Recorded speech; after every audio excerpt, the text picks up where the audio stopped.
ಓಂ ಗುರುಭ್ಯೋ ನಮಃ. ಅರ್ಕಮಹಾಗಣಾಧಿಪತಿಯೇ ನಮಃ. ಆತ್ಮಗುರುವೇ ನಮಃ. ಭದ್ರಕಾಳಿಯೇ ನಮೋ ನಿತ್ಯಂ. ಸರಸ್ವತಿಯೇ ನಮೋ ನಮಃ. ವೇದ ವೇದಾಂಗ ವೇದಾಂತ ವಿದ್ಯಾಸ್ಥಾನ ಬೇಯೋಚ. ಎಲ್ಲ ಜ್ಯೋತಿಷ ಅಭಿಮಾನಿಗಳಿಗೆ ಈ ದಿನದ ಪ್ರಣಾಮಗಳು. ಈ ದಿನ ನಾವು ಮಿಥುನ ರಾಶಿಯವರ ದಿನ ಭವಿಷ್ಯವನ್ನು ನೋಡೋಣ.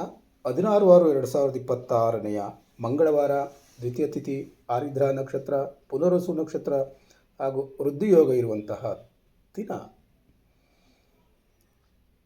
ದ್ವಿತೀಯ ತಿಥಿಯ ಸ್ಥಿರತೆ ಮತ್ತು ಸಂಗ್ರಹದ ಶಕ್ತಿ, ಆರಿದ್ರಾ ನಕ್ಷತ್ರದ ಆಳವಾದ ಚಿಂತನೆ ಮತ್ತು ಬದಲಾವಣೆಯ ಪ್ರಭಾವ, ಪುನರ್ವಸು ನಕ್ಷತ್ರದ ಪುನರುಜ್ಜೀವನ ಹಾಗೂ ಶುಭಫಲದ ಅನುಗ್ರಹ, ಜೊತೆಗೆ ವೃದ್ಧಿಯೋಗದ ಬೆಳವಣಿಗೆಯ ಶಕ್ತಿ ನಿಮ್ಮ ಉದ್ಯೋಗ, ಹಣಕಾಸು, ಕುಟುಂಬ, ಆರೋಗ್ಯ ಮತ್ತು ಗೌರವದ ಮೇಲೆ ವಿಶೇಷ ಪರಿಣಾಮವನ್ನು ಬೀರ್ತಾ ಇದೆ.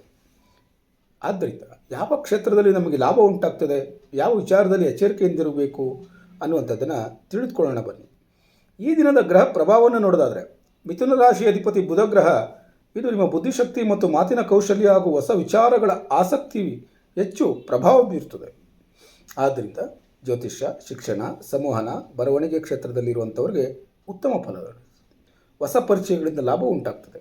ನಿಂತ ಕೆಲಸಗಳಿಗೆ ಪುನಃ ವೇಗ ಸಿಗ್ತದೆ.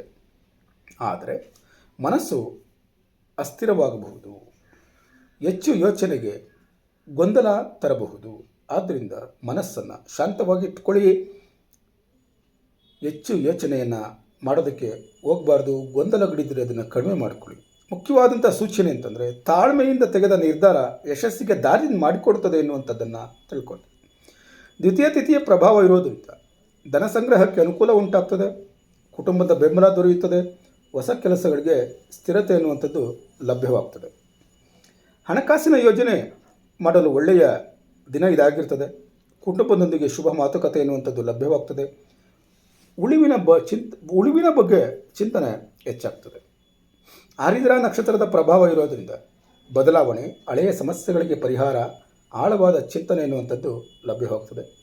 ಆದ್ದರಿಂದ ಕೆಲಸದ ವಿಧಾನದಲ್ಲಿ ಬದಲಾವಣೆ ಸಾಧ್ಯವಾಗ್ತದೆ. ಹಳೆಯ ಗೊಂದಲ ನಿವಾರಣೆಯಾಗಬಹುದು. ಮನಸ್ಸಿನಲ್ಲಿ ಸ್ವಲ್ಪ ಅಶಾಂತಿ ಇರಬಹುದು. ಆದರೆ ಜಾಗ್ರತೆ ವಹಿಸಬೇಕಾದಂಥ ವಿಚಾರಗಳಿಗೇನು, ತುರ್ತು ನಿರ್ಧಾರಗಳನ್ನು ತೆಗೆದುಕೊಳ್ಳುವಂಥದ್ದು ಬೇಡ. ಮಾತಿನಲ್ಲಿ ಕಠಿಣತೆ ಎನ್ನುವಂಥದ್ದು ಬೇಡ. ಪುನರ್ವಸು ನಕ್ಷತ್ರದ ಪ್ರಭಾವ ಇರೋದರಿಂದ ಪುನಃ ಲಾಭವಾಗಬಹುದು. ಕಳೆದು ಹೋದ ಅವಕಾಶ ಮರಳಿ ಸಿಗಬಹುದು. ಶುಭ ಸುದ್ದಿಗಳು ಬರಬಹುದು. ಆದ್ದರಿಂದ ನಿಂತ ಕೆಲಸ ಮತ್ತೆ ಶುರುವಾಗ್ತದೆ. ಹೊಸ ಸಂಪರ್ಕಗಳಿಂದ ಲಾಭ ಉಂಟಾಗ್ತದೆ. ಆಧ್ಯಾತ್ಮಿಕ ಆಸಕ್ತಿ ಹೆಚ್ಚಾಗ್ತದೆ. ವೃದ್ಧಿಯೋಗದ ಪ್ರಭಾವ ಇರೋದರಿಂದ ಬೆಳವಣಿಗೆ, ಉದ್ಯೋಗದಲ್ಲಿ ಪ್ರಗತಿ, ಗೌರವ ಹೆಚ್ಚಳ ಆಗುವಂಥದ್ದು ಎಲ್ಲ ಆಗ್ತದೆ. ಆದ್ದರಿಂದ ಹೊಸ ಅವಕಾಶ ಸಿಗಬಹುದು. ವ್ಯವಹಾರಗಳಲ್ಲಿ ಸುಧಾರಣೆ ಉಂಟಾಗಬಹುದು. ಜನರ ವಿಶ್ವಾಸ ಹೆಚ್ಚಾಗಬಹುದು. ಆದ್ದರಿಂದ ಇಂದು ಉದ್ಯೋಗ ಕ್ಷೇತ್ರದಲ್ಲಿ ಉತ್ತಮ ಪ್ರಗತಿ ಮತ್ತು ಅವಕಾಶಗಳ ದಿನ ಇದಾಗಿರ್ತದೆ ಎನ್ನುವಂಥದ್ದನ್ನು ತಿಳ್ಕೊಂಡ್ರಿ. ನಿಂತ ಕೆಲಸ ಪೂರ್ಣಗೊಳ್ಳಬಹುದು. ಹೊಸ ಜವಾಬ್ದಾರಿ ಬರಬಹುದು. ಮೇಲಧಿಕಾರಿಗಳ ಮೆಚ್ಚುಗೆ ಸಿಗಬಹುದು. ಜಾಗೃತ ವಹಿಸಬೇಕಾದಂಥ ವಿಚಾರಗಳೆಂದರೆ, ಗೊಂದಲದಿಂದ ಅವಕಾಶಗಳನ್ನು ತಪ್ಪಿಸಿಕೊಳ್ಳಬೇಡಿ. ಕೆಲಸ ಅರ್ಧದಲ್ಲೇ ಬಿಟ್ಟು ಬಿಡಬೇಡಿ. ವೃತ್ತಿಯ ಪ್ರಕಾರ ಶುಭಫಲ ಲಭ್ಯವಾಗ್ತದೆ ಅಂತಂದರೆ, ಶಿಕ್ಷಕರು, ಜ್ಯೋತಿಷಿಗಳು ಮತ್ತು ಬರಹಗಾರರು ಈ ದಿನ ಉತ್ತಮ ಸ್ಪಂದನೆಯನ್ನು ಪಡ್ಕೊಳ್ತಾರೆ.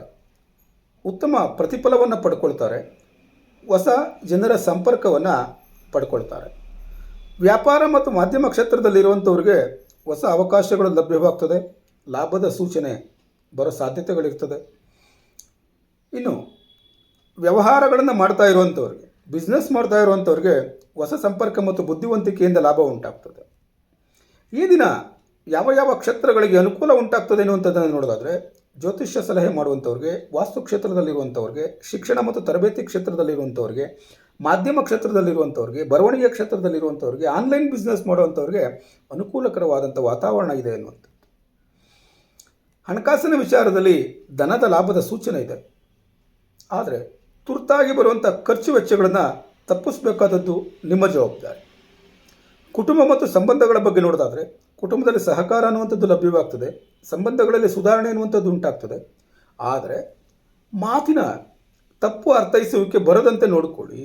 ಮಿಸ್ಅಂಡರ್ಸ್ಟ್ಯಾಂಡಿಂಗ್ ಆಗದಲ್ಲೇ ಇರೋ ಹಾಗೆ ನೋಡಿಕೊಳ್ಳಿ. ಆರೋಗ್ಯದ ಬಗ್ಗೆ ನೋಡೋದಾದರೆ, ನರ ದೌರ್ಬಲ್ಯ ಉಂಟಾಗುವಂಥದ್ದು, ತಲೆನೋವು ಉಂಟಾಗುವಂಥದ್ದು, ನಿದ್ರಾಹೀನತೆಯಲ್ಲಿ ವ್ಯತ್ಯಾಸ ಉಂಟಾಗುವಂಥದ್ದು, ಸಮಯಕ್ಕೆ ಸರಿಯಾಗಿ ವಿಶ್ರಾಂತಿಯನ್ನು ತೆಗೆದುಕೊಳ್ಬೇಕಾಗಿದ್ದದ್ದು ನಿಮ್ಮ ಜವಾಬ್ದಾರಿ. ಪರಿಹಾರಕ್ಕಾಗಿ ದುರ್ಗಾದೇವಿಯ ಪ್ರಾರ್ಥನೆಯನ್ನು ಮಾಡಿ.